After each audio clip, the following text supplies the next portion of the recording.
Hello, everybody. Hello, Carla. Hello, hello. Welcome to another episode of Kick Ass Conversations with Louise and Kim. However, today it is Kim and Carla. Louise is driving down the road somewhere in Ontario, and we hope that she is being safe and doing so. So she's not going to join us on today's conversation. Unfortunately, we will miss her, but she is here in spirit. So I am glad that I have as my co-host today the incomparable Carla Kupe. Carla, I'm so glad you're here. Thanks for having me today. Absolutely. So we're going to start off the call like we always do. What are you celebrating today? What I'm celebrating today is just kind of getting better at extending grace to myself. I know we all have many demands that kind of pull on our energy every day, and it's easy to, especially for this firstborn of a very Catholic, very Congolese family. It's hard often to just give myself the grace and say, you know what, these people or this obligation has to wait. Or whatever else comes up, kind of that knee-jerk reaction of like, oh, I need to dress something right away, and saying no, you know what, I like right now I just either don't want to, or I just need a rest, I just need to be, and I will get to it later. So I'm this last week has definitely been a little crash course in that. So I'm proud of myself that I was able to kind of stick to, giving myself grace and giving myself rest. So yeah, that's my celebration. Oh, I'm so happy for you because it is huge. Earlier this week, might have even been yesterday, but the days they blend. Our daughter got home, and I usually just spend a little bit of time with her before I come back up, and I do a little bit more work to close out my day. And went down. Yeah, it was yesterday because I was telling you how many F-bombs I was like laying in front of her. Like, Right. something was going on in Yes. the universe that was causing my energy to be all janky. And I was like, you know what, babe? I am really sorry I'm in this mood. I am going to go lay down because that is apparently what my body needs right now, is to rest. Yeah. And so I gave myself that space. So it is so true when we give ourselves the grace and courtesy to care for ourselves the way that our bodies are telling us that it needs. Yeah. So proud of you too. Yeah. Fantastic.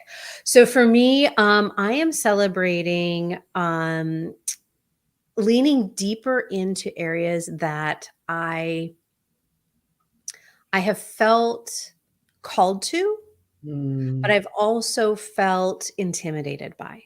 And so, it's that growth edge. Yeah, that is fun. Those are always fun. Yeah. Yeah. Scary as hell. Yes. And fun. Yeah. And At the same time. what's so interesting for me is, so I've been doing a lot of studying of my own design and human design, and like really getting into, this isn't the crunchy area. This is what's helping me in the crunchy area. So really leaning into it and understanding how my incarnation cross is really supporting me in the work that I'm doing in the world. And when I say work in the world, I don't just mean what I do for a vocation, but who I am in the world. And so my conscious sun is in the gate of doubt. And so my conscious sun is really your purpose and meaning, what you are here to bring into the world. And so every now and then I get a little pissed off that mine is doubt. I'm like, really? That's what I'm here to bring into the world? Could be like love and joy. Yeah. And so what I'm realizing is how to honor that doubt is part of my purpose here. Part of my purpose is to ask the questions, is to leave room for possibility. And that's what comes from doubt. And it has been really challenging in these areas that I want to lean more deeply into, because it seems like everybody has a definitive answer for themselves in these areas. And for me, I'm entering it as, how do I embrace this space from a place of doubt and open to all the possibilities?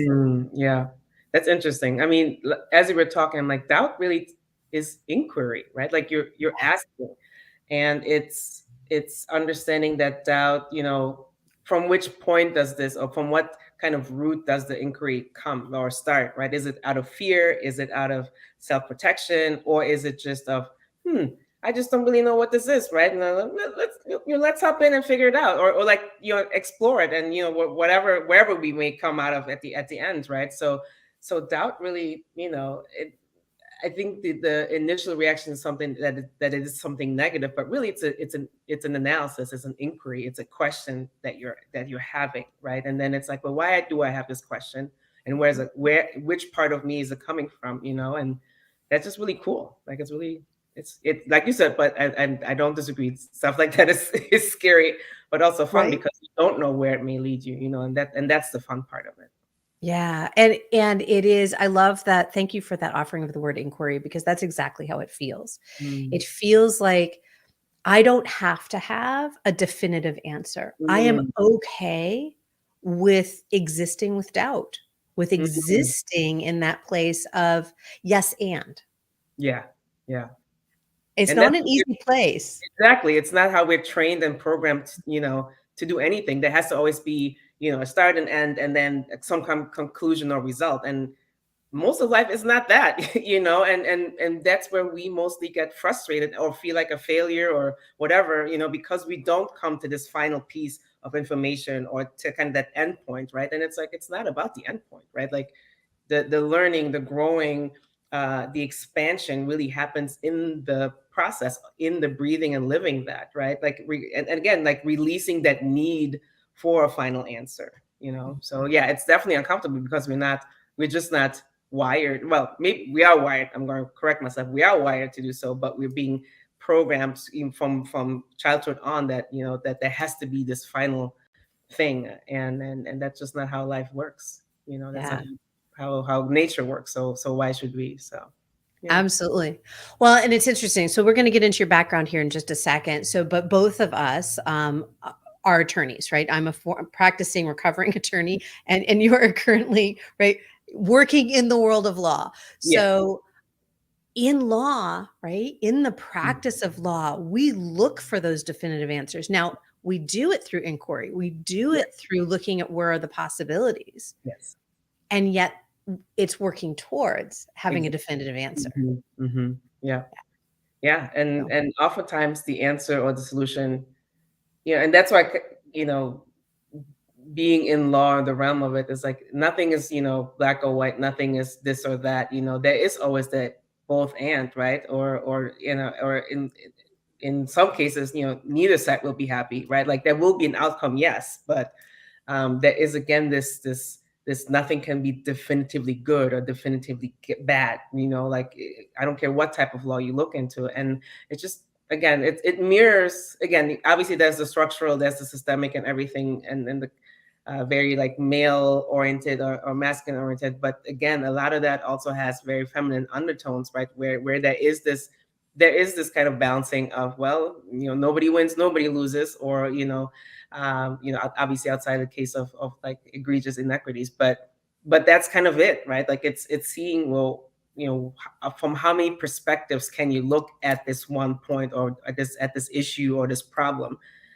because then, like you said, that's then where you see the possibilities, right? And again, there's not just one, like this binary of option A, option B, but there are all these other ones in between. So yeah, yeah.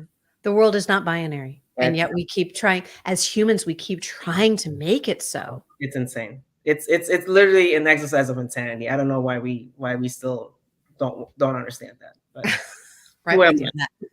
I? Well, I'm gonna tell people who you are. So I'm gonna, read your official bio, Okay. and then we'll get into, asking you some questions. So here we Okay, go. sounds good. All right. So, Carla Kupe is a highly experienced general counsel and litigator, legal strategist, educator, and collaborative leader. She was included in the Crain's Chicago business feature Notable Executives in HR and Diversity, Equity, and Inclusion in August of 22. In addition to her work at CZLPC, Carla serves as the Vice President of Racial Equity and Inclusion for the YWCA Metropolitan Chicago. She is also the founder and CEO of the Impact Alliance LLC, a diversity, equity, inclusion, and anti-racism colonialism consulting enterprise through which she provides advising, consulting, education, and leadership coaching for organizations across industries. Until 2022, Carla served as managing partner at Ebony Law LLC and as the director of the Professional Identity Formation Program at Loyola University Chicago School of Law, my alma mater, by the way. Yay! Carla founded the Speak Truth Summit, a platform giving voice and visibility to the particular and unique experiences of women of color in 2018. So we are so glad to have you here. I know that Louise is sad she's not here in person, but like I said, she is here in spirit. Yes. Carla, tell us how you got to where you are. That is so much wonderful goodness. And like we could pull on all those threads. And I'd love to know, what is your career journey? What got you to where you are today, and where you and I have talked behind the scenes, where you're headed? Mm. So like you, and obviously I'm a kind of a newbie to human design, but I am what they call a projector. And our purpose in life, if you subscribe to that type of kind of framing, purpose of our life purpose is to guide, right? To basically help people understand themselves in order then to come up with a course of action or make a decision and so forth. So that has kind of been the theme throughout my career, right? So initially, our family immigrated from Europe. My parents are from the Democratic Republic of the Congo. And, when I was little in Europe, I used to watch shows like Matlock and Remington Steele. So like I was always like between police shows and lawyer shows, and granted they were, dubbed in French and German and whatnot. But I was always like, man, I want to have this, like the briefcase, the lawyer briefcase, and like walk into like these courtrooms, right? Like, because it just looked cool. But I think what I always liked, and again, that's where the cop shows came in. Like, I loved the inquiry. I loved well, why did that person do that, right? And like, and so forth. So it was really kind of like, that's the yummy part. Like, understanding why we show up the way we do, so that it can inform, if we are ready to, how we want to proceed. And so when we came to the States, I said, well, I'm going to do, I kind of did like the formal thing, right? I went poli-sci in undergrad, pre-law, even though I was like, poli-sci by itself was like, the only thing that could fit. Like, I didn't know, I was horrible at natural sciences, much to the dismay of my mother, who was a PhD in microbiology. And I was horrible in like math and physics, again, much to the dismay of my father, who has a PhD in engineering. And so I was like, well, that's the only thing that fits. So I did that. I went to law school first in Boston at Suffolk, and then here in Chicago. And I thought at the beginning that I wanted to do criminal law. So I was on the prosecution side.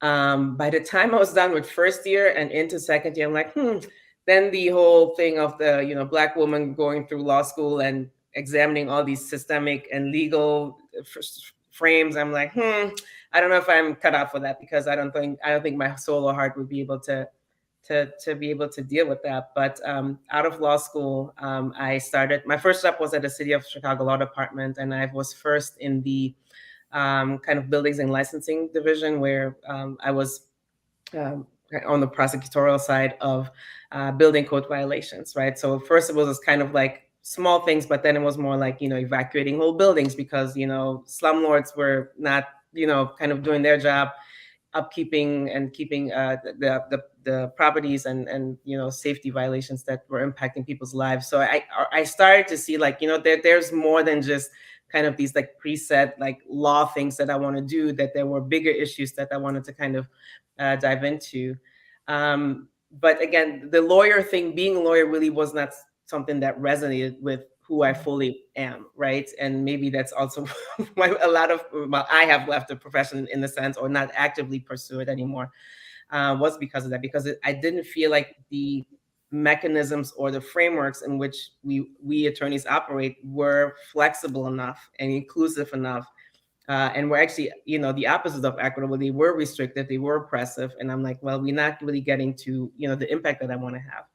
So, kind of leaving, and I ended up leaving the law department. So I started in that division first, then went to the Federal Civil Rights Litigation Division, which is tasked with defending the police department and the city in police misconduct cases. And that was kind of like, well, maybe I can have impact here, right? Like internally in terms of, a department that is in an industry that renders services that have been problematic in this country. And so my thinking was, well, maybe I can change it from within. Maybe I can be like one of the small factors that can, cause or help cause more equitable outcomes. While I was there, I'm like, I can't really do much as a from an attorney point kind of position. Why don't I become a cop myself? Maybe I can have a better impact, right? So I actually, while defending police department, I actually went through the application process to become a CPD, Chicago Police Department officer. I should not use acronyms. I'm sorry. Um, and I went all the way through. And 2 weeks before I was supposed to report to the police academy, Laquan McDonald was killed by a police officer here, and I was like, there's no way that I, as a lowly, probationary officer, and even in the best case scenario, 5-10 years from then, being higher in rank, I won't have the impact that I think that I want to have, to help bring equity into these interactions. So I actually left the law department at that point and became assistant general counsel with at Chicago State University, which is a university here on the south side of Chicago.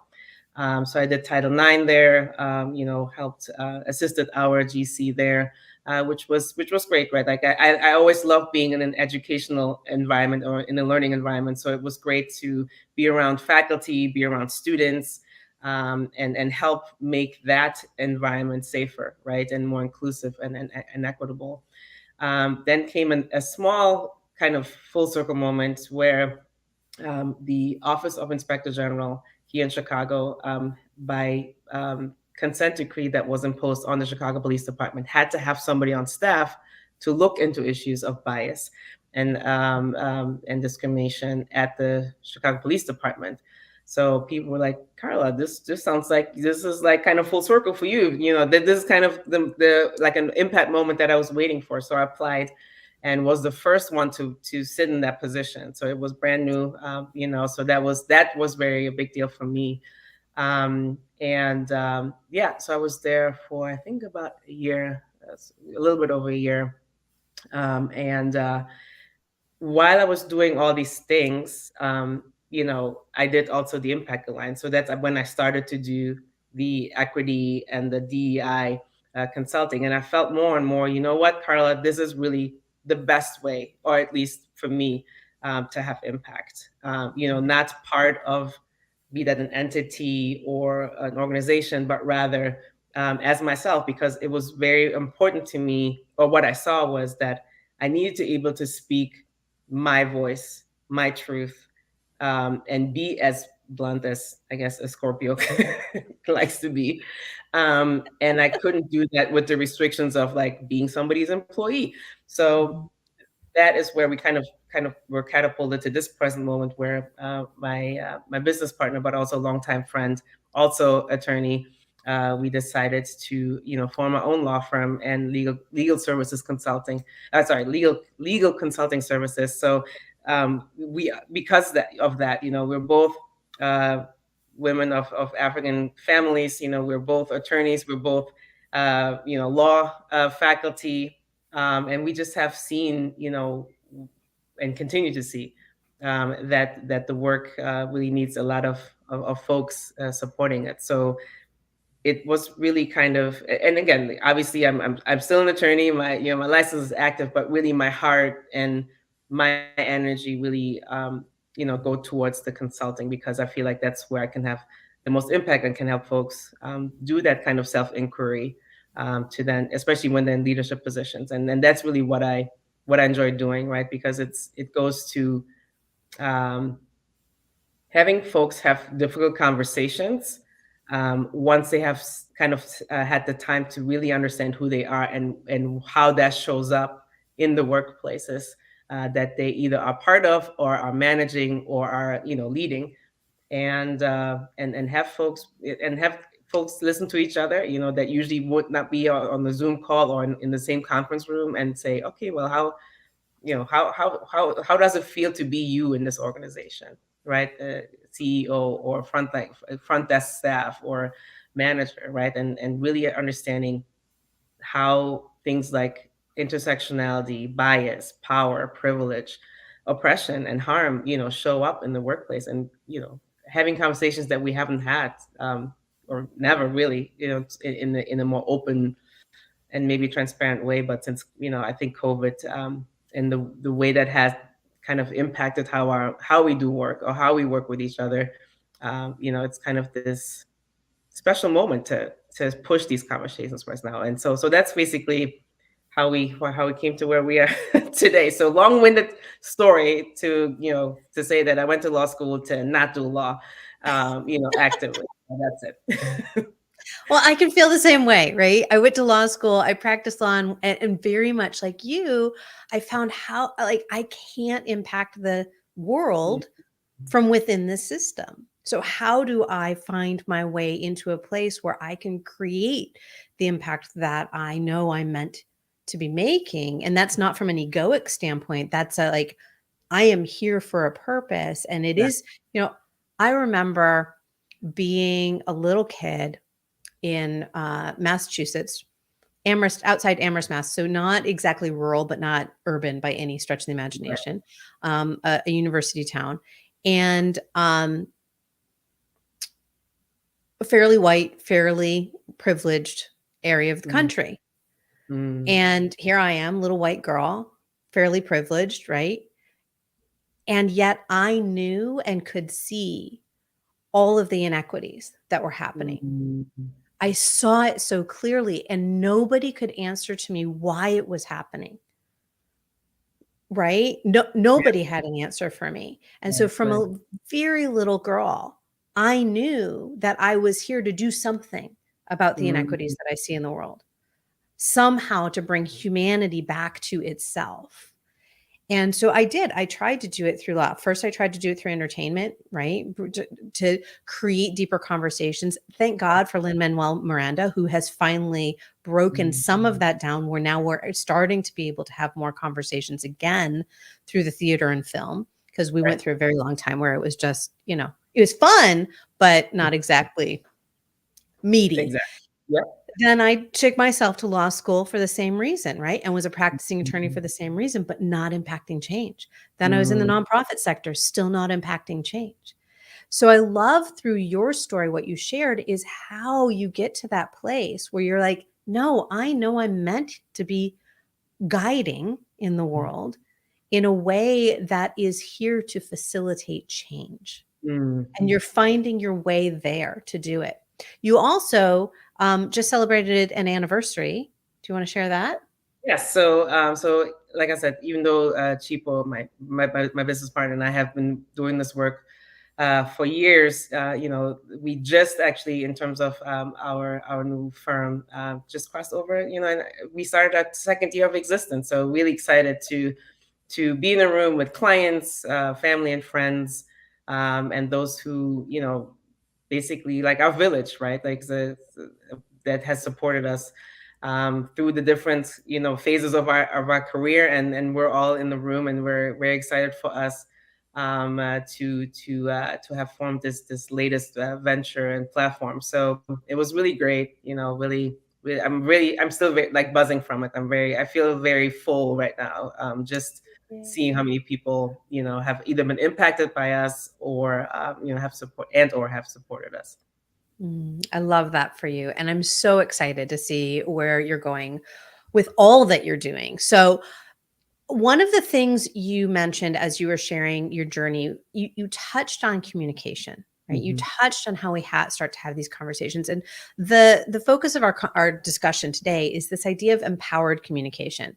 Now, I do want to put a caveat out there that when we chose this topic of empowered communication, we do understand that there is something called empowered communication. It's an actual modality of communication, and it's tied to nonviolent communication.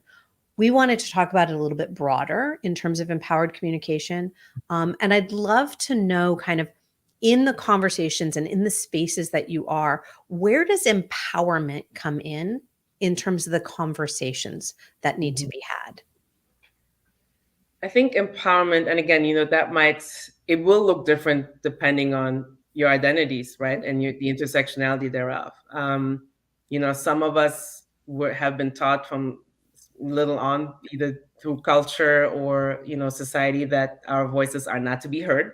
You don't speak until you're spoken to. And even so, how genuinely, are you able to speak once you are able, allowed to speak, right? So empowerment is really about, at the end of the day, it's being able to say what you need and want to say, in the way that you want to say it, without fear, without fear of, be that, retaliation, fear of judgment, um, you know, fear of humiliation, but also, without restriction, right? So it's, again, people who are people pleasers, you will kind of know what that means. It's like you're saying things that you really don't want to say, but you're saying because you don't want to cause trouble, or you don't want to make somebody feel bad or anything like that. But empowerment comes when you're able to be authentically yourself, your full self, right? Um, and so it's about honesty, and then letting the truth come out in an honest way. That's kind of how I would just describe that, or define that, if you will.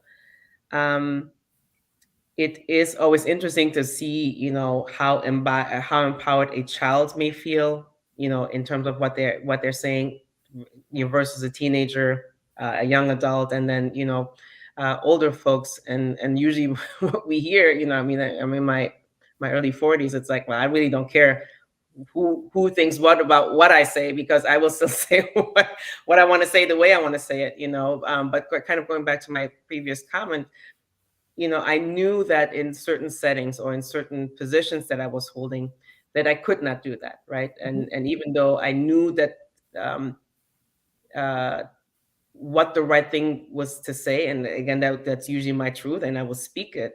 I knew that the listeners or the audience may not always be receptive to that, right? So feeling empowered to speak does not mean that, oh yeah, everybody's going to agree with me. No, absolutely not. But at the very least, you have said what you wanted to say, in your, authentic and honest, kind of essence. And that, to me, is really, when communication is coming from an empowered, position, if you will. And I think what's so important that you said there, I mean, you said a lot of important things. One of the things that I took out of there is when we're empowered to use our voices, we do want the listeners to hear it. And so how do we also encourage empowered listening, right? Because Mhm. really there's the empowered voice, but there's also the empowered listener. And Right. so I'm Exactly. curious if that comes up in some of the work that you do. Yeah, I think we don't listen well when we feel like what's about to be said will attack us or threaten us in a certain way, right? So when I do, executive coaching or leadership coaching, you see that they're already ready to come with a defense, because they hear, oh, we're going to talk about privilege. They're like, oh, you're about to tell me that me as a white man, I'm evil and I'm racist and da da da da da. And I'm like, no, I did not say that at all, right? I always do ask. The only thing I ask is that we all stay in this, in or create a brave space, meaning that yes, everybody should be entitled to speak from a position of empowerment, to speak authentically and to speak their truth, but then to expect that there will be an inquiry, right? So I wonder, what did you mean when you said that, or can you tell me more? Because in my lived experience, I haven't, because of my lived experience, I'm not understand. I'm not fully. I don't know what that feels like, sounds like, or can you tell me more about that? And so having these difficult conversations, be it as a speaker or the listener, is, as best as you can, or be aware of whatever barriers you may have to that, right? So like I said, you hear that we're talking about a certain topic. Are you already coming into the room with half of your ears shut off because you're like, I already know how this is going to go, because you don't know, right? And so it's about being brave enough to hear. At least you may not necessarily agree, you may not necessarily receive what's being said, but at least put yourself in a state of mind of openness to at least hear it. And usually when we are at least at that tipping point um, of being open, that usually then opens up the whole kind of container to then also receiving. At least that's what I have seen in my own Mhm. experience, but also when I work with others, right? And it's to not have assumptions, because we all know what assumptions make out of you and me, right? So it's really, you don't know how this comes. Yes, there's discourse in the news and media and all that kind of stuff, but the only way forward, or the only way to have conversations that are productive and that are conducive for everybody, right, is if we approach this new and really focus on the people who are with us in the room now, not other voices or other narratives that are swirling out there. And again, it really starts from a position of being open, even just to hear. And then, the hope is that you then are open to receive, and then open to really engage with what you're hearing. But yeah, Yeah. openness is key, I think. Yeah, it's all those layers, right? Because we Yes. can't just say, "Oh, I'm open to hearing," and then we're done. Because Right. yes, I can hear what you have to say, but I don't actually have to receive it. Receiving Exactly. it doesn't I think this is where people get confused. Receiving it doesn't mean you have to agree. Like, we're Exactly. not asking everybody to say we all agree on the same thing. Right. That's not Right. reality, Right. right? Yep. Exactly. Being open and receiving means that you are understanding the humanity of the other person, Yeah. right? That their existence and their experiences matter just as much as yours. And Yeah. so it is, from what I'm hearing, and from my experience as well, it's leaving the ego at the door, Yes. right? Or, form differently, understanding what your ego usually does and Yes. why. So why do I feel threatened when we're coming to a room like, oh, we're going to talk about DEI, and like half the room is like, and so it's, why do you have that moment, and so I always tell people, your feelings are your biggest teachers, because they will tell you that you all of a sudden feel tense or threatened or anxious. And then I say, okay, so, and then I say, to those of you who just had a visceral reaction or negative reaction to what I just said, I want you to close your eyes and ask yourself, why am I having this reaction, right? Mhm. And then really understanding it, and then, like you said, kind of peeling back the layers and saying, well, this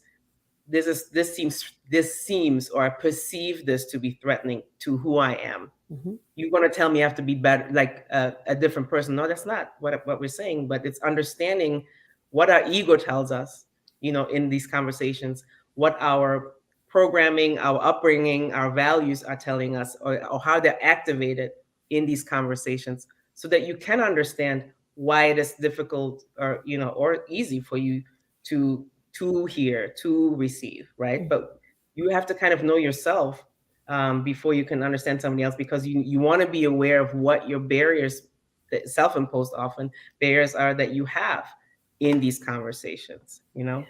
Yeah, absolutely. One of the things that I find fascinating, because I've been in those conversations many times in many different situations, and um, it's who's delivering it as well. So, like, Mhm. we respond, and this is all of us, right? This is not, I am not Absolutely. saying the white men in the room are going to respond a certain way. That is not what I'm saying. We Right. all So, respond based mhm. upon whatever our perceptions are. Yes. And what I love is, one of the times I was part of a group doing some DEI exploration, um, we actually all closed our eyes when we didn't see who was walking in to talk with us. Ah, And it that's was a person with a very neutral voice. You couldn't tell any perceived gender. You mhm. couldn't, I mean, you could maybe guess, but you couldn't really tell. Yeah. You couldn't tell ethnicity. You couldn't tell. It was like, it was a That's beautiful experience, because you got to just receive the words mhm. without having a perception based on the body that's standing in front of you. Yeah. I mean, that I love that, because again, we're what it is factoring in is that bias is going to be triggered, right? Yes. So it's kind of the equivalent of people saying, "Hey, Carla, we have a really great hiring procedure where we we basically remove any type of indicators from the resumes, right? And then I say, okay, that's great, right? That's kind of like, I don't see color and da da da da da. But why are we doing this? Because right now, what we are facilitating and really what we're coddling is, we know that we all come, all of us come with Mhm. biases, and instead of understanding and managing them, we're like, oh, let's make it easier on ourselves and remove things that may trigger our bias, right? And to me, it kind of does the opposite. It does not help you grow, right? Like I would rather know that, okay, I do have some biases towards, mothers. I know that, I Mhm. always use myself in our workshop. I have, uh, you know, I don't want to say bias, but folk against younger folks, because people my age, at least they may, I assume that they may have a better understanding of things than younger folks. So it's, if we want to do better, especially when it comes to DEI or just collective, Yeah. healing or kind of progress, and instead of kind of running away from it or hiding it, like, we ought to center it, right? And say, okay, well, why isn't exercise like the one that you just described, why is there a difference in how we receive, right? It's like, right, we're removing the things that may trigger or activate our biases or our privilege, right? Rather than seeing who walks into the room, and whether it's a non like a non kind of uh regardless of what the identity of the person is, do I already make up whether Mhm. I will or how much I will listen, depending on who I see walking through the door.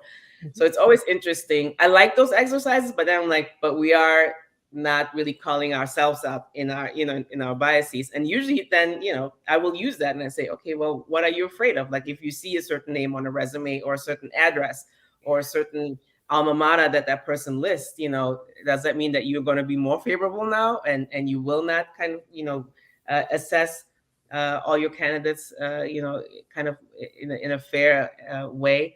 So it's always interesting to kind of not poke holes, but really kind of like, pull the threads apart to have the person realize, like, oh shit, like, yes, yes, that is definitely a bias. This Yeah. is a bias being embodied here. So, and those are powerful moments. They may not, usually people feel ashamed when we think about that, and like, oh yeah, shit, like, my bias really is Yeah. showing or has shown here, and I'm not proud of that moment, but these moments are important if we want to become better as just as a human being, right? We want to evolve, and so I love when I see the look of embarrassment or discomfort. I say, it's fine. That's it. This is absolutely fine. We all do this. The question Mhm. is, what do you want to do now, based on this icky feeling that you just got about yourself, Yeah. right? Like, those to me are like the yummy the yummy moments, because that's really where most of us can then decide whether we, like I said, the growth edges, right? Like, Mhm. that's where we decide, can I evolve into a more uh, deepened soul, or in a Mm. deeper knowledge here about me, and how I can impact the world. So to me, those are the exciting moments, I guess. They are. And it's interesting because I totally understand what you're talking about with that exercise, and I think the reason why I actually walked away with it with a positive, because I didn't think about it until you just shared this. I Mhm. walked away with it with a positive experience because we did that step further. Because once we Yeah. opened our eyes and saw who it was, then we had the conversation about bias. Mhm. Then we Mhm. had the conversation about where was your privilege in that? What are you Yeah. thinking now? How has that so that That's but I so. didn't even think about it because I was like, it was this cool exercise. I'm like, oh no, you're absolutely right. The exercise in itself is exactly like blind hiring or blind casting, which it's so funny because I will admit that there was a time, and this was when I was in the theater, where I was like, blind casting is absolutely the way to go. And now I'm like, why would I do that? Like, why wouldn't I want to embrace the totality of the individual that's in front of me? Mm. But I didn't know better then. Right. I mean, and that's the growth, right? Like, Yeah. that's when we have those, like, aha moments. It's like, no, actually, we should. And if that person is not cast, or if this person is not retained then the question would be like, well, they have all the qualifications, so why did we not end up with somebody who has a completely different intersectionality of identities, And then if that leads to an quote unquote uncomfortable conversations, let's have it, right? And then we as an organization, as a collective, have to ask ourselves, so what are our, kind of, what is our organizational culture? What are our biases? Are we being exclusive, right? In who we want to have among us. Are we going by cultural fit, or are we going to pivot to cultural add, right? So Mm. it's always like, okay, well, what then? Okay, so why, and that's what I like. It's those why conversations, like those inquiries.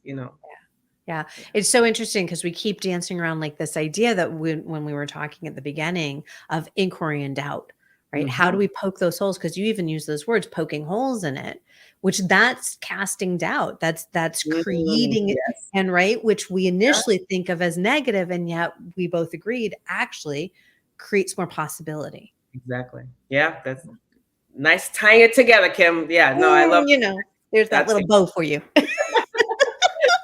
I Yeah. just looked at the time and cannot believe that this Oh, yeah. conversation has gone so quickly. It has Yes. been so wonderful, and I could spend, hours talking to you on end because I love talking with you. What has been your golden nugget from our conversation? What's like a little thing you're gonna put in your pocket and take away? I really like that you focused me on the listening part, because Mm. I even, I could definitely do a better job. And so you never really think about, you think of listening as passive, right? And usually, like commonly speaking, there's always this emphasis on the speaking part. So the golden nugget I'm going to take away from today is really exploring that. How do I listen? Like, has it gotten worse? Like, do I am I just open, or do I actually receive? And what would empowered listening look like for me, right? Like, I really like that. So that's gonna be my homework. So I'm gonna unpack that a little bit more.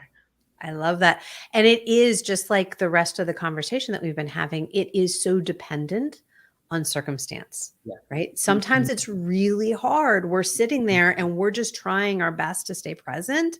Mhm. So active listening or empowered listening might not be where we can get to, but just Mm, recognizing that, right? Recognizing I can't be here for whatever reason. Could be what's right. happening in the room, could be something else, Exactly. Yeah. gives Yeah. us that freedom to then say, okay, where can I improve this? Yeah. Exactly. Yeah. Yeah.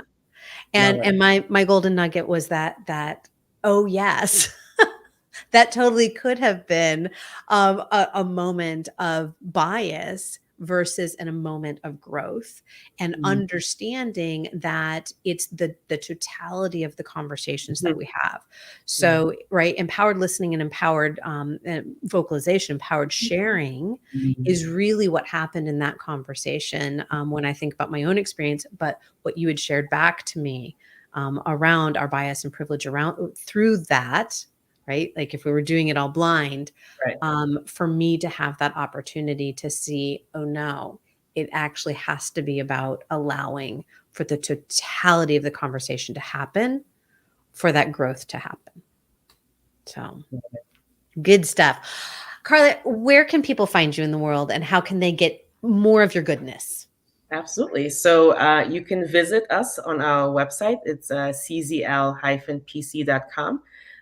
where you'll see, both of our practice groups on there. So our legal group, which focuses on transactional and business law, and because of who we are, we really want to support other women, folks who are part of communities that are systemically and historically marginalized and underrepresented. So we really, however we can help, entrepreneurs, startups, small to mid-sized companies, and we work with governmental entities. So check us out. And then, like I said, our legal consulting group, that is overseen by me, where we do things from assessments, policy, paper review, all that kind of stuff, but also people assessments. And then also all of our introspections, which are our workshops on a variety of topics that we can offer your organization, and then also executive coaching So yeah, so any if we can be of help with any of those things, give us a ring, a ping, and we're here. Fantastic. And obviously well, I say obviously the legal services are Chicago based. Is that correct? We are Chicago based, but we are global. So actually, Chipo, my business partner, is leaving for Africa, for Liberia, in a week. Oh So my. we have, and one of our attorneys is in DC. So we are everywhere. So and we are connected to some really cool folks in different states and also different countries. So we are not just, we may be, our imprint or roots may be in Chicago, but we are an international, a global firm. So Yeah. so yeah, so everybody just come check us out, or let us help you out, and yeah, so it was so great, as always, Kim, to Oh my spend time gosh. with you today. So thank you so much for having me. You know that you and I can talk about these things all day long. All day Um, long and find new things all the time, yeah, right? Yeah. exactly. But thank you so much for having me. I really enjoyed it. It has been a joy. I'm going to let the people know what they can look forward to for next week. So we are going to be talking about the power of letting go. So we're going to Mm. channel our inner Elsas with Gabrielle Hayes. She's an amazing co-founder of Project X. I think it's Project X Agile. She's an amazing human, and I'm looking forward to having that conversation as well next week. Carla, thank you again for being here, listeners. We hope that you were able to find your golden nuggets in our conversation today. And until next time, bye for now. Bye.